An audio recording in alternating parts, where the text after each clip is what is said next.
I'll hang up and I'll listen to the answer. Well, there's a whole litany of executive orders that should concern us greatly, but I think that it's total hypocrisy when we're living here again in a bankrupt country that our elderly choose between food and medicine, and yet again we're going out and facilitating other countries. And what do we do with Israel and the Palestinians? We fund both sides. One major move towards a new world order is the homogenization of cultures throughout the world. That's why our borders are open. Exactly, good point. And I think we will see, you know, when we had David Walker on last week, we had... Last year. Sorry. He stated here on this broadcast, and he was the head bean counter, he knew where the money went. He stated that we funded all three sides in Iraq. The U.S. government funded the army, and we funded the Sunnis and the Shiites. So it's the same old game by the New World Order. Fund both sides, keep the conflict going, and then they win in the end because they loan money to both parties. They keep the conflict going, and in the end, it makes giant steps toward the New World Order, which is their game plan anyway. Okay, we've got another phone call. Hey, you're on the Real News. Good morning. I'm not calling home ahead, but I just wanted to know how I can obtain grocery carts for my entire family, because I just couldn't feel right stealing them from the store. And also I want to start a business selling grocery carts with accessories of holsters and a little place that you could put your insecticide to kill those fibers that are going to grow out of my skin and my family's. And I want to sell Kool-Aid to some secret place in South America.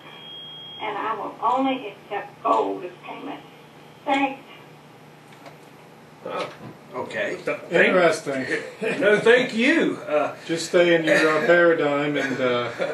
Okay, if you'd like to call in before we go off the air, 704-873-1400 and 336-499-0681 is our Davie County number, and we've got about 7 or 8 minutes left. But again, I wanted to say Virginia Fox on the 21st, she'll be with us every month, third Saturday of every month. I think that's great. It's a forum for the listener to be able to call and ask your congresswoman a question, and Virginia Fox is standing up for the rights of her constituents. Next week, Gun Owners of America, Larry Pratt, with what's going on under Barack Obama regime, Second Amendment, I think that's going to be very informative. This was reported on CNSN News last week, and civilians ran a greater risk of being killed in Juarez last year than in Baghdad. Civilians run a greater risk of being killed in the border city of Juarez, Mexico, last year than in Baghdad, Iraq.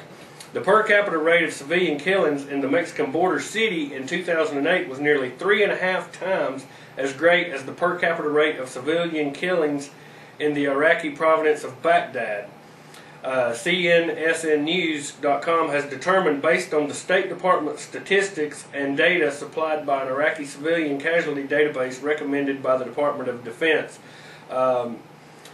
in Juarez, where drug cartels are fighting with Mexican authorities for control of the city, an estimated 1,800 people were killed in 2008, according to the U.S. State Department. It's something that we haven't reported on lately, and it's been in the news. It's really been in some of the mainstream news, and we've got beheadings, all kinds of military activity along our southern border.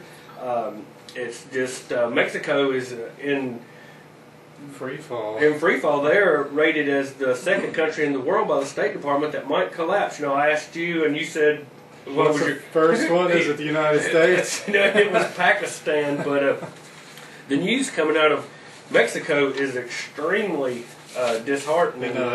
Our Attorney General Eric Holder believes he can just destroy these drug cartels by imposing an assault weapon ban here in the United States. Like, drug cartels are going to say, well, shucks, we can't go to Gander Mountain anymore and buy our ammo and guns, so I guess we're going to just have to sell peaches on the side of the road now. Yeah, that'll put a stop to it. Stop the gun sales here in America, and that'll calm everything down in Mexico. That's the kind of logic that they... Maybe we should make drugs illegal, and that would stop... yeah, if drugs were illegal, that would stop all the drug problems in America. Something else that I wanted to comment on while we've got a few minutes is Z tries to leave history of Blackwater behind as transformed cuts top 2 executives. Raleigh, North Carolina, the Blackwater name is gone.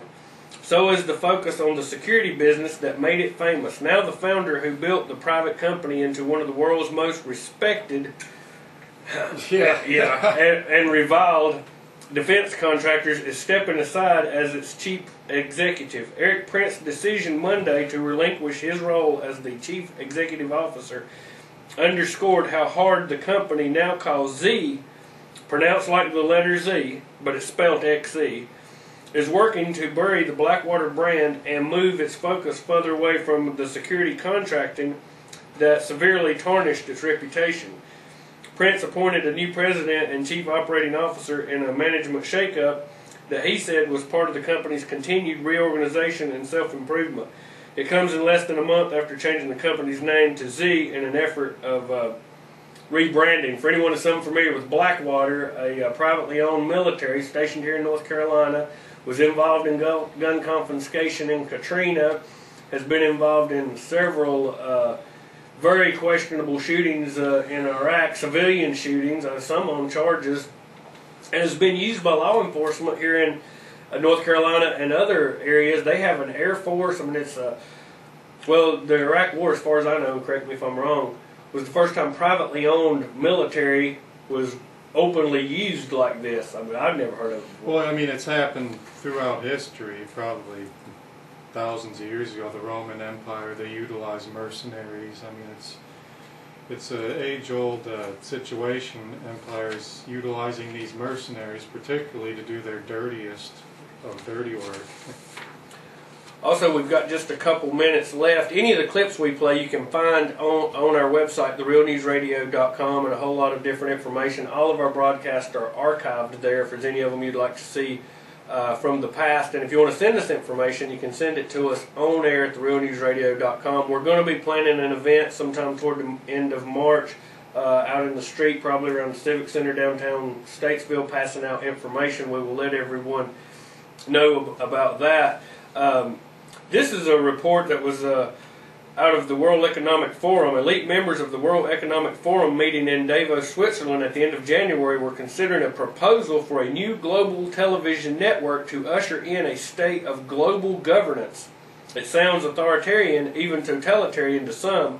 The media proposal, which was included in the Global Agenda 2009 report, is to create a new global network with the capacity to connect the world, bridging cultures and people, and telling us who we are, you get that, who we are, and what we mean to each other. Several prominent U.S. media figures signed on to the alarming and controversial proposal. News Corporation, the parent of Fox News, was another strategic partner of the event. So a new world order, a new world government, and a one world currency needs a new world television system, apparently, and they are working on that. Every week we have a poll.